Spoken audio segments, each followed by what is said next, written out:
So, welcome to the T2 Hub. Another video, another day, another filming day, and I'm delighted to have a guest with me today, which is Lisa Hutson. Hi. So, hi. It's like we've met each other for the first time. Never met before. Lisa and I know each other. I've worked with Lisa personally, and we're sort of forging an alliance, a little bit of an alliance, a partnership from a corporate perspective. But Lisa is a nutritional therapist. Yeah. Got that right this time? Yeah. And do you want to, before I introduce what we're going to talk about in this video, which is going to go on the hub, which is going to go in the Wellbeing section, I actually think we're going to tag it, Lisa, to probably not only the nutritional section, but maybe even physical health, because what we're going to talk about actually impacts mental, physical health, nutrition, absolutely. everything. But the reason why I'm really keen to do this is because, you know, through my journey, and people out there, some may know, some may not have used this, I've got an autoimmune disease. I found out probably in the last 18 months. And my journey since being diagnosed with an autoimmune disease explained probably 2 years of symptoms that I just could not get my head around why I was feeling the way I was feeling. And I went through every test with the GP, the specialist, and nobody could get to the bottom of what it was. And when I finally got diagnosed with Sjogren's syndrome, which is a particular type of autoimmune disease, I was relieved. I was relieved because it gave me an answer and I could work on a plan. But since then, having worked with you and other professionals, I've sort of understood that there are some really hidden things, right, that probably people out there are struggling with, but they don't know the origins of it or what's causing it. And if we can just lift the lid on 4 or 5 things today to make people think about if that sounds familiar to them, then that would be a wonderful thing, and that's what I want to achieve. But what's your background, Lisa? And do you want to just... So my background is I started out in fitness. So personal training, fitness, delivering exercise classes, which I still do a little bit of, mainly Pilates now, but then retrained in nutritional therapy. So as a nutritional therapist, I'm trained in the functional medicine model, which what that means is rather than where a GP will diagnose a condition and treat the condition, it's looking at the whole person. So looking at the individual, finding out all the symptoms rather than just trying to attribute it to one thing, and trying to see the overarching condition and symptoms and things that are happening for that person to deal with, to a certain extent, everything all in one go rather than just picking one thing. And do you think, did you call it functional medicine? Yeah. Would you also, I mean, it links into it, but you're the first person that I've ever worked with who was the first person to transition from Martin, let's treat your symptoms, to Martin, let's find out the origins of what's causing this. Because if you can eradicate that, the symptoms go. Yeah. Whereas if you try and treat the symptoms, you usually end up on medication. It's self-perpetuating cycle, etc. So that approach to me was fascinating. It's probably thought it was why I wanted to go down. And I guess that's what functional medicine does. It sits outside of the healthcare sector. Yeah. Because it doesn't follow the traditional pharmaceutical response to ailments and illnesses. Yeah, that's it. It does sit completely away from pharmaceuticals, not in the way that we say, no, you shouldn't take them or anything like that. Medication has a part to play within anybody's health. But ultimately, it's finding out what's actually the root cause and supporting the body, because our bodies are amazing things and can do so much to protect us and help us and heal us in the long term if we let it. Symptoms are actually a sign that the body's saying, actually, things aren't working for me. And you're not helping me. Yeah, right? Do something about it. Whereas covering up those symptoms generally doesn't help in the long term. And medications come with their own set of side effects as well, because they interfere with the natural processes within the body, which as a general rule in the long term isn't an ideal way to do things. Awesome. Cool. Right. Let's get stuck into it. So with the time we've got, I want to explore 5, and I'm going to work out a title for the video because I haven't worked it out yet, but we're going to explore 5 sort of hidden health issues that they can cause us an array of symptoms, and by treating the symptoms, we're getting nowhere. But by trying to establish the root cause, they're easy fixed, right? So I want to go through them one by one, get a bit of a viewpoint from you on when we talk through them, what can you expect if you're experiencing this? What are the types of symptoms? And how would you go about establishing if this is the root cause or not, if that makes sense? And any tips? Is that all right? Yeah. So number 1, and if Chris and the team, I'm sure you will, if we can put them on the screen as me and Lisa are talking to them in the final edit so people can keep track of what we're talking about. Number 1, I want to explore that I've learned a lot about is B12 deficiency. Yeah. Now, there's a lot of vitamins in the body that you can be deficient in, but it's more and more research is showing that one of the real troublesome ones can be B12 deficiency because our bodies fundamentally rely on it. So what is that, and how would you look out for it? Yeah. So B12 deficiency, B12's easy, difficult to absorb within the body depending on what's going on. B12 initially needs a couple of things to be happening. So we need really good stomach acid levels, and we need a thing called intrinsic factor. Now, the most common type of B12 deficiency is the one that most people will have heard of, which is and mental block, pernicious anemia. I was going to say, I was thinking, is she thinking of that? No, mental block all We of a only sudden. just said that outside, so pernicious anemia. Yeah. So pernicious anemia is actually a deficiency in something called intrinsic factor, which stops you absorbing B12. I'm really glad this is going so well. That's the one where people will often end up getting B12 injections, because what that's doing is bypassing the digestive system and getting it directly into the bloodstream. Yes. Now, for other people, though, B12 can be quite difficult to absorb just because they haven't got enough stomach acid in there. They're not producing enough intrinsic factor because they don't have enough zinc in the body, so they're not absorbing it in the way that they should. And we get B12 predominantly from meat proteins, so it's from animal proteins. So if you're a vegetarian or a vegan, for example, even if you've got intrinsic factor, which can grab and process the B12, if you're not eating meat products, so your main source of B12 is not in your diet, then you can suffer from B12 deficiency. You can get it. There are vegan sources, so things like brewer's yeast, where you can get B12 from that are vegan friendly, but the main source is animal protein. Is the easiest way to get it. But we need quite a lot of stomach acid. And there's a real high prevalence now of people being put onto things like lansoprazole, which is what they call a proton pump inhibitor, which stops the stomach producing acid, which means that without that acid, you can't absorb the B12. Right. So they tend to then start experiencing symptoms because these deficiencies aren't looked at once you put on the medication. So on this, because I want to keep it moving, and this is the thing I learned, it's not as simple as going to the doctor and saying, give me a blood test for B12, because your B12 count might come back as normal. Yeah. So you've got to ask or push for testing your intrinsic factor as well, because it might be that your B12 levels are normal, but you're just not absorbing it. You're just not using it. So I had a test where I had a B12 count, which was just above normal, but I also had the intrinsic factor to rule out what you call pernicious anemia. So there's that part of it as well. But what you're saying is it's quite a complex thing. Yeah, well, actually, if you haven't got intrinsic factor, you're not going to be absorbing it at all. So it won't even be in the bloodstream. So your blood count will come back low.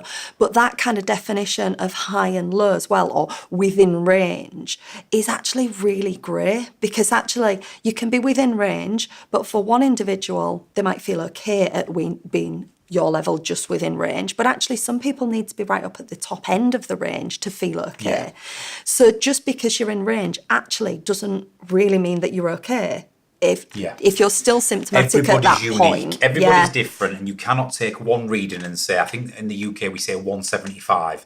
You can't say that everybody above 175 is normal, because for me it might be 250, right? So we're all unique, and therefore you can be feeling the effects of B12 deficiency even if your reading comes back as over the average. Within range, so check it out is what we're saying. Now, just before we move on to the next one, B12 deficiency symptoms can be an array of things, right? And actually, if you get so deficient in it, it can be serious. Oh yeah. I mean, you can suffer from depression, anxiety, psychosis. Your body can start to shut down without B12. But some of the milder symptoms of just moving into deficiency can be fatigue. Yep. It can be, what else? Tingling, numbness, those kind of things. Tingling, numbness in the hands. Yeah, hands and feet tend to be the common ones. The first one most people will experience is the tiredness, though. Yeah, fatigue. Yeah, B12 is really key in making energy. So it's really important. If you're starting to feel that tiredness, it's one of the first things people should get checked out. So tiredness, fatigue, an array of other symptoms. It can affect your skin, it can affect all sort of stuff, but then as it progresses, as B12 deficiency progresses, it can get worse and worse. Yeah. So there's even research to say now that there's people who have been diagnosed with dementia and Alzheimer's and stuff, which actually was years of B12 deficiency undetected. Yeah. And that's the importance of getting on top of this and finding it out. And with that in mind, you've got to remember that our stomach acid production actually drops as we age. Yeah. So you're more likely to be B12 deficient as you get older, hence the link to those diseases that we see in prognosis as people get older. So B12 deficiency, check it out. Number 2, we're going to talk about the stomach, the gut, and particularly IBS. And I think most people who would have gone through a general practitioner with bloating, with diarrhea, with constipation, with all of these stomach issues that we have, will tend to get some form of diagnosis of IBS. Yeah. However, we know, IBS can be as a result of some underlying things going on in the gut, which can be detected with the right treatment and testing. Absolutely. So talk to us a little bit around IBS and why that can, if we don't do something about the causes of that, it can cause us problems. I have a real love-hate relationship with IBS, purely because IBS as a term doesn't really mean anything. As you say, it's really great. It could be bloating, it could be diarrhea, it could be constipation, it could be a mixture of all those things. But often for the person suffering from it, it can be quite debilitating. And I see a lot of clients where it's affecting their life to the extent where when they're going out, they're having to always be aware of where the nearest toilet is because, they've got to know that they can get to the toilet after they've eaten as soon as they've eaten because they're having that real urgency to go after meals. Some people stop going out to eat. Yeah. They eat at home in a safe environment and then because they know when they have a problem. And they're often told you've just got to live with those symptoms or learn to manage them. But actually, without help and support, learning to manage those symptoms can be really difficult because people then start to cut out things out of their diet, start trying to guess what could be causing it. And the symptoms can come, the day that they've had it, straight after they've eaten it, or it can come 2 or 3 days later. So IBS is it's a real grey area of a condition. And, how it's then supported within the medical practice, they try and it's dealing with the symptoms, so using antispasmodics to deal with the stomach and to stop that kind of griping pains that often people will complain about in it. But other than that, there isn't a lot that they can do. So then testing-wise, within functional medicine, we'd look at actually what's going on in the root cause, and the root cause is often in the gut. IBS is an estimate that between 70 and 90% of people with IBS will also have a condition called SIBO, which is small intestinal bacterial overgrowth, which is basically where bacteria are translocating from the large intestine into the small intestine. And that urgency to go can be a real key part of that, because often what will happen is people will start to be intolerant to lactose, particularly from that. And as soon as they've had anything with lactose in, small or large amounts, they'll be desperately rushing off to the toilet, and relatively quickly, and that can be within 5-10 minutes of eating. So if anybody's watching this and they have their morning milky coffee from Costa, and the minute they get into the office they are rushing for the toilet and it's a routine, there could be something like a SIBO thing going on where that could be causing an intolerance to the lactose, which in turn could be giving you IBS symptoms. So it's not the norm, right? That's what we're saying. Don't just settle for it. It's not the norm. Now, you talked about SIBO there with IBS. I don't mind being honest, I've been through this process with you. We did a gut test on me to find out what was going in my gut as a result of having autoimmunity.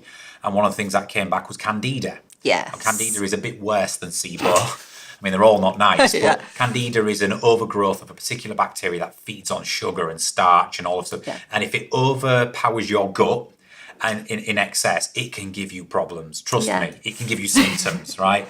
Now, the good thing about that is it can be tackled with the right plan and the right guidance and some patience. She's going to laugh because I've got none. But it can be tackled. So Candida, we talk about it, it can be one of the most undiagnosed, undetected problems in the gut. Candida, it's actually a yeast rather than a bacteria. So it colonises, it's a colonising yeast, and it will just kind of take over.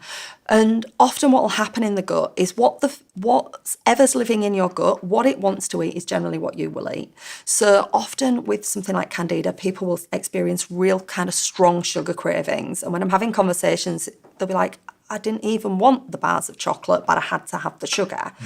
It'll be that kind of, why am I eating this? I don't even want it kind of conversations, where these things are just creeping into the diet perpetually. And it's to do with the fact that the yeast wants feeding. We know how we'd feed yeast if we were trying to brew beer. You give it some form of sugar to help it survive. Well, that's what's happening in the gut. But in the same way that when you're making a beer or whatever, it brews, it ferments, it froths, it does all that kind of stuff. It gives off gases and it causes its own collection of problems as it starts to grow. So, because we're going to come back and link all of these at the end. So, number 1 was B12 deficiency. Number 2 is IBS, we're labeling it. But what we're trying to say is anything that is giving you symptoms in the gut, which can be underlying bacterias like SIBO, or it can be yeast infections like Candida. It can be multiple things that if we don't know that they are going on and we keep eating the same foods, we're just compounding the issue. Yep. So with a strict diet plan and a change in diet and some probably probiotics and supplements, you can improve these things, which absolutely. will take the IBS away, hopefully. Yeah. So if you struggle with that, there is gut tests that you can do. We're not going to talk too much about them on this video, but there's a gut test you can do, which, yes, you might have to spend some money, but at the end of it, we'll get some proper analysis on the health of your gut, which then gives us a pathway forward and a plan. Yeah, absolutely.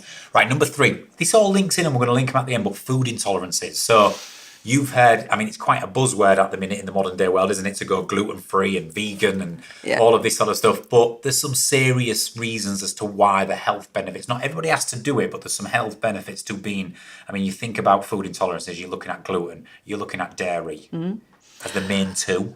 Soya in there as well, as it's quite a common one. There's an uncommon one that can create a problem, histamine intolerance. Yeah. Which histamine can come from drinking wine or alcoholic beverages or eating certain vegetables or fermented foods. So it can increase your histamine levels, which if you're histamine intolerant can give you an array of problems. Yeah. So there's all sorts of stuff the body can be intolerant to. Yeah. And there's lots of different mechanisms as well to food intolerances. So something like lactose, you can actually have a deficiency in the lactase enzyme that would break it down. So that's quite common in Asian populations because they just don't tend to produce it genetically in the way. Generally in the Western diet or the Western genetics, we tend to be slightly better at it. But what tends to happen is you have higher levels in childhood and those levels decrease as we age. So you'll see more lactose intolerance as we age rather than when we're really young. Although there's more and more cases of children having it now.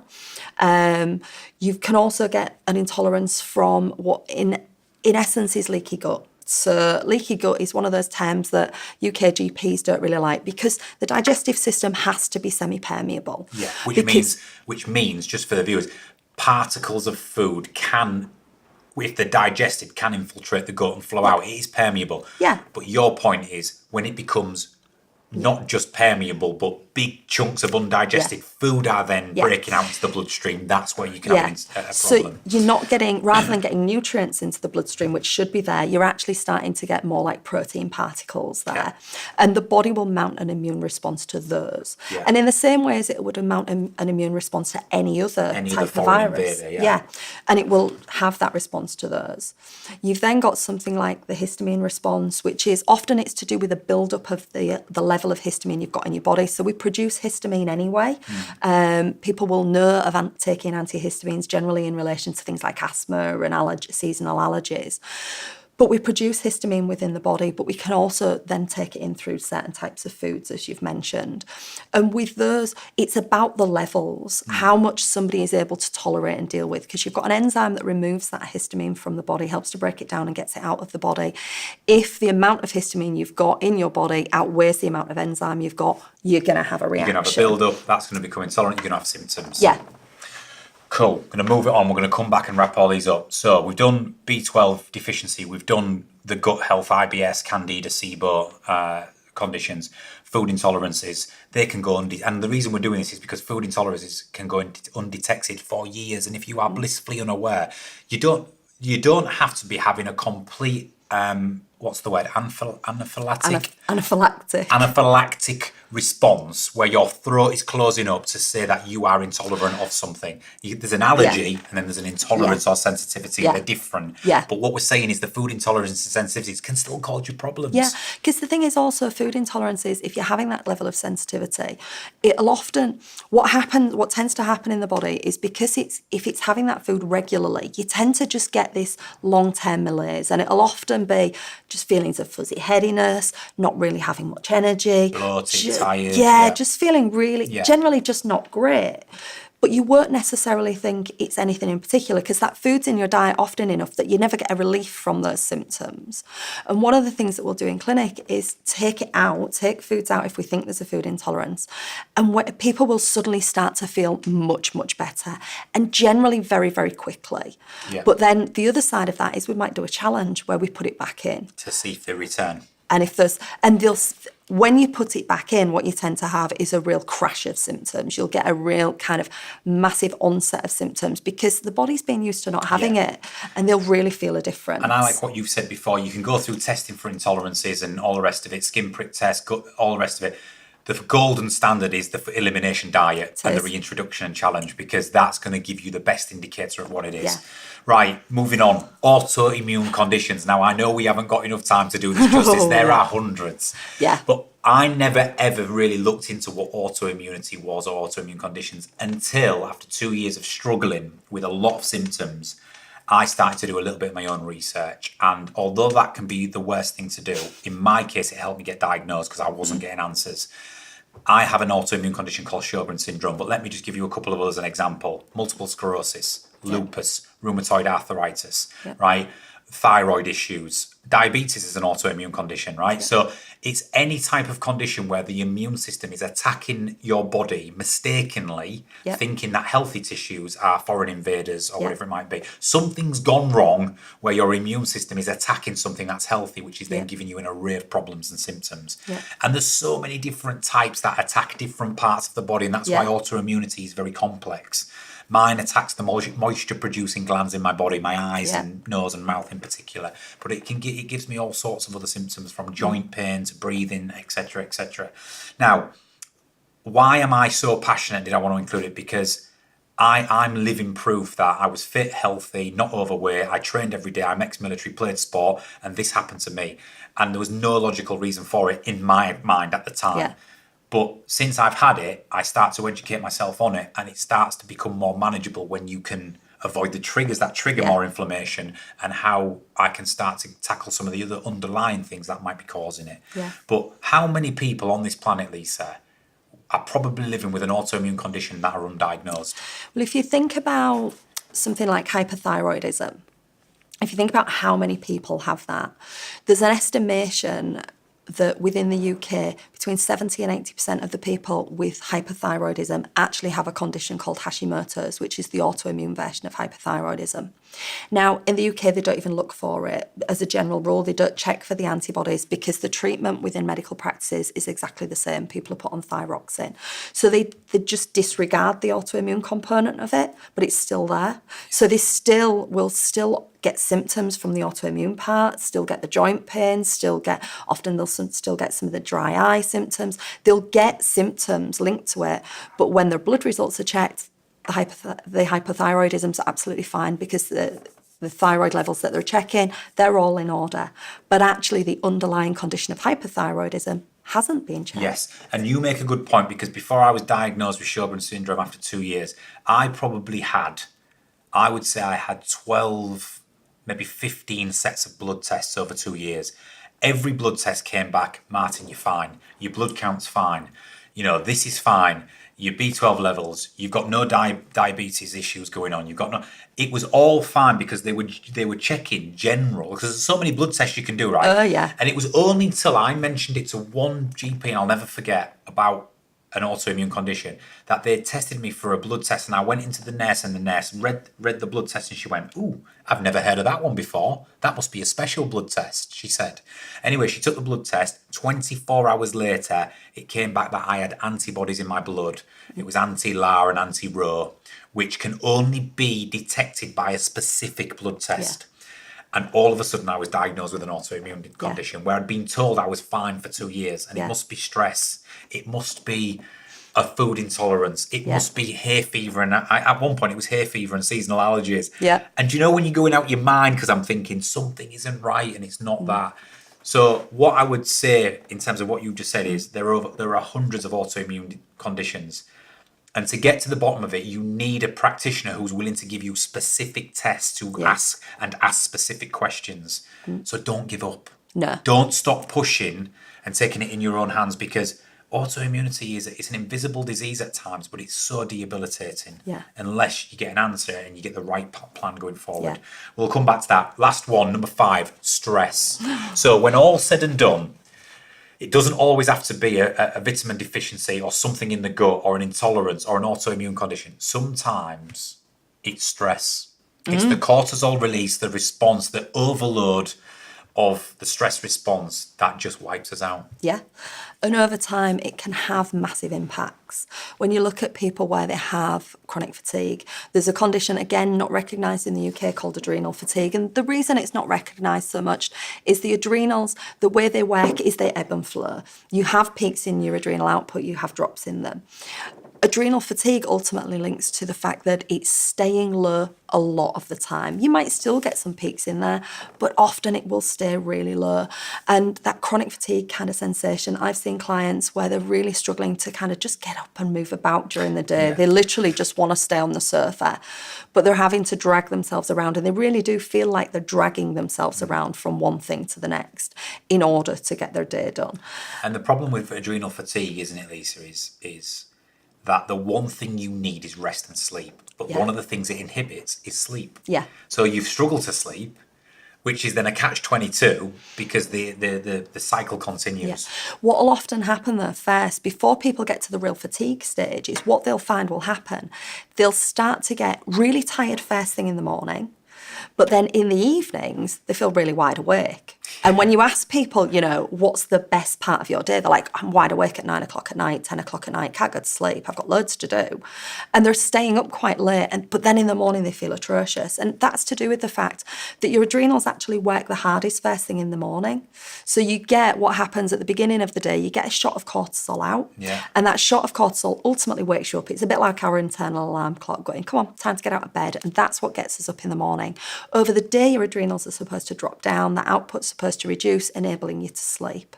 What will happen for these people is they'll start getting that shot of cortisol in the early evening, and they won't be getting it in the morning. So in the morning where they need that alarm call, they're tired. And at night, they're watching 52 seasons of Yeah. of whatever it is on a box set. Yeah, because they just can't go to sleep, Yeah. and they feel that really kind of wired.